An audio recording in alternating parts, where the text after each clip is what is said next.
This segment brought to you by Kansas Grain Sorghum, growers working together. Find out more at kansasgrainsorghum.org. Welcome to Farm Factor. Up first today, Kyle Bauer and Davina Rhodes discuss the advantages of sorghum as a food for humans and how she's working to increase the carotenoids in it. Hi, this is Kyle Bauer. I have the opportunity to visit with Davina Rhodes. She's with the United States Department of Agriculture, but she deals with people food and specifically sorghum as a people food. When I hear about sorghum being consumed personally by people, I think about the issue with gluten-free. Is that fair? Absolutely, and that's it's becoming a lot more popular in U.S. food products for its gluten-free properties, and a lot of people are getting to know sorghum because of that.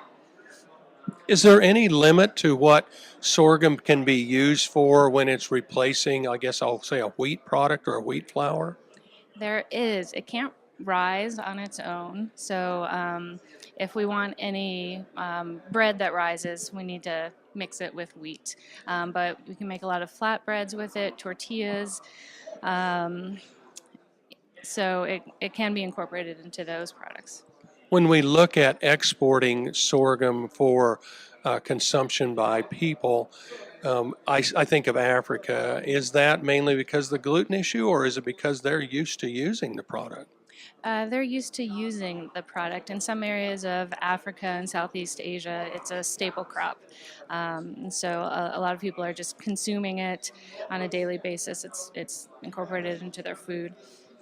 What does your work involve with promoting it, not necessarily promoting it, but working for it as a food here in the United States?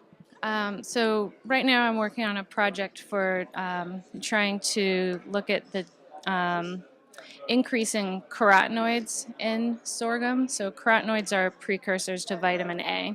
Vitamin A is crucial for, a lot of people know it's crucial for eyesight. And so the carotenoids are what makes a carrot orange or tomato red. And it has a lot of other health benefits for your immune function. And so I'm looking at trying to increase the levels in sorghum. Right now they're pretty low. And increasing it would help a lot of people in Africa who consume it, who have carotenoid vitamin A deficiencies, which causes blindness. It can lead to death.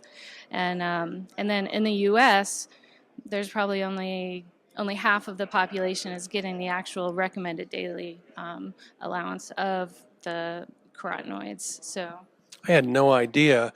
Would that then be probably increased in all sorghum, or would this be a specific, if you will, prescription sorghum mainly for human consumption? it would be a specific sorghum. It would be a kind of a value-added product. So it wouldn't be in all sorghum, but there would be like a specific crop that would contain the sorghum that could be sort of advertised and sold to food companies to incorporate it into food as a high-carotenoid product. Visiting with Davina Rhodes, and she's with the United States Department of Agriculture. This is Kyle Bauer reporting. Back to you, Jamie. Thanks, Kyle. Folks, come back after these messages for this week's Kansas Soybean Update.